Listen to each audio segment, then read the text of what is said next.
So one of the great things I love about this business is because it's moving forward the whole time, and it is a family business. We all work really well together. We also have a greater family with the staff. We treat them as family, and I have an amazing set of staff at both shops, and I don't know what we'd do without them. What I'd like to say is thank you very much for Fields of Green for what they do. They've been amazing, and if they can keep doing what they're doing. Thank you.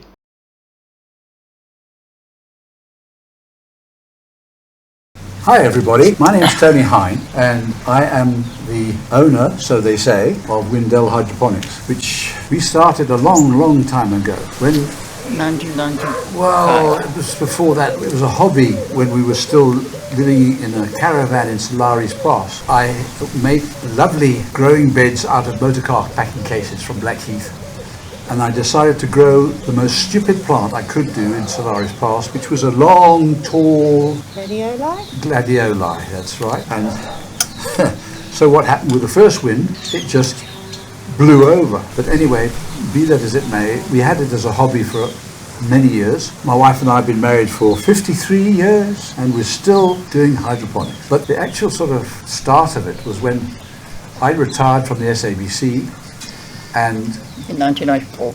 was it 1994?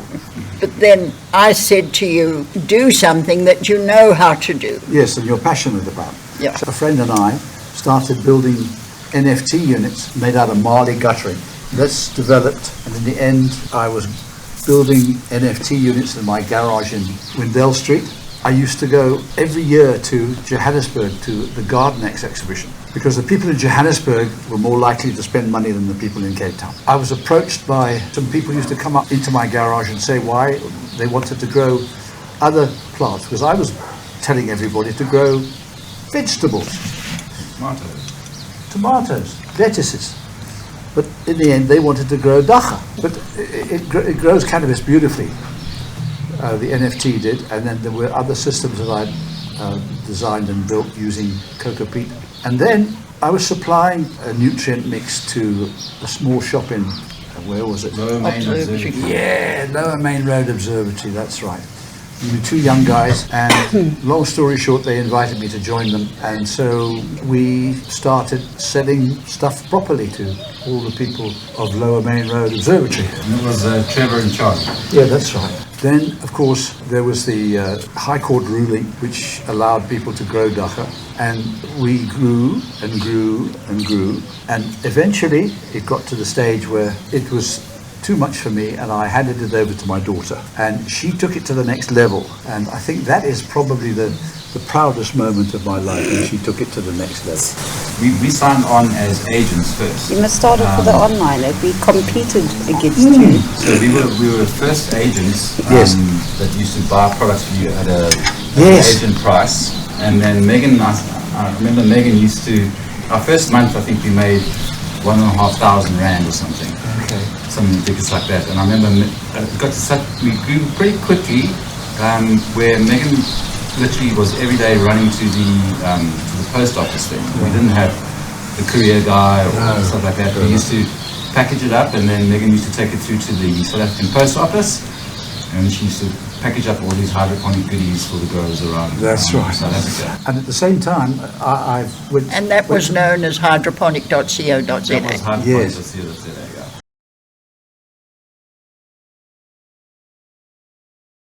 Long-term goals?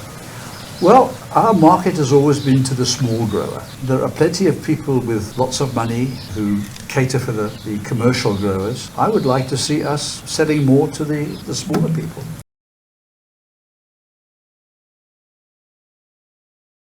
Well, our nutrients, so Biobiz, Terra Aquatica. Unfortunately, the autopot is quite expensive, but its time has come. Pity it's so expensive, but still, people will realise that they can do it without electricity, and they can grow anything they want. My tomatoes are the sweetest tomatoes in the country. I think our biggest selling product is definitely going to be growing media, which is things like Laker, vermiculite, perlite, cocoa coir, of course Freedom Farm soil, and all the Soilux a lot of the craft soils, we definitely are trying to expand our range of craft soils because everybody has a particular favorite, and the more of these soils we bring to market, the more of a choice the actual customer has. And then of course our fabric pots are very, very popular. The garden Hypro range and the auto pot and all the systems that we sell. Mars Hydro, Jiffy's. Turflock bags. We sell a lot of turflock bags.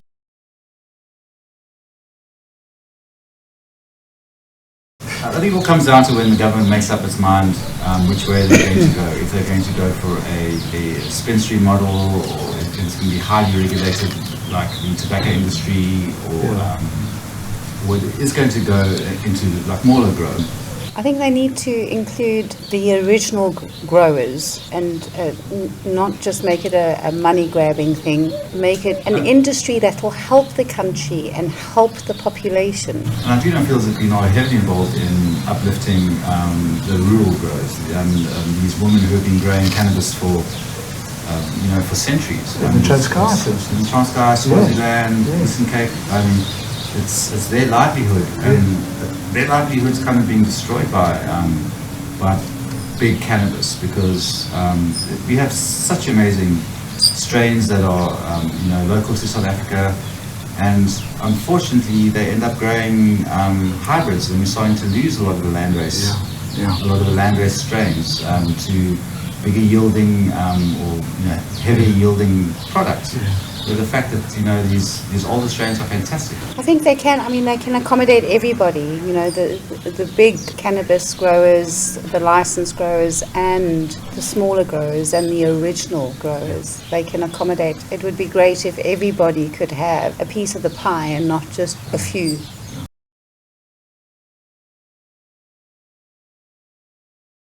Well, they are big advocates in promoting the idea of cannabis to the population as a whole, the general population, the man in the street. That's what we have been focusing on, and that's what we'd like to continue, and that's why we support them. One of the many reasons that we support Fields of Green for All is the fact that they champion people who are less fortunate, the fact that they are out there helping these people get their cases heard and get exonerated, because the law states that we are allowed to grow our own weed and possess it and use it. But also supporting the people who are busted for growing and who are growing for medicinal use, to help themselves, to help their families, to help their friends, to help their community. The government needs to come to the party, and Fields of Green are very loud voices in trying to get that to happen.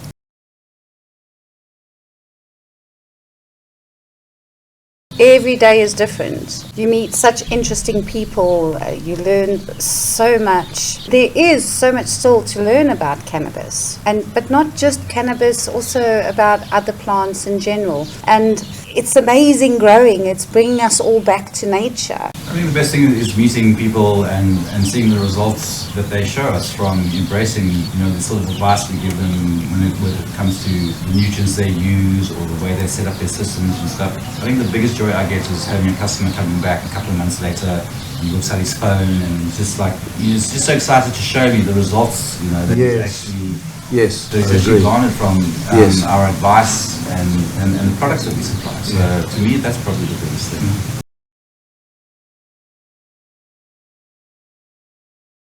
The worst thing is it kind of stems back to like when we first started out, when people walk into our shop and they're very cagey about the fact that they want to buy something for their plants.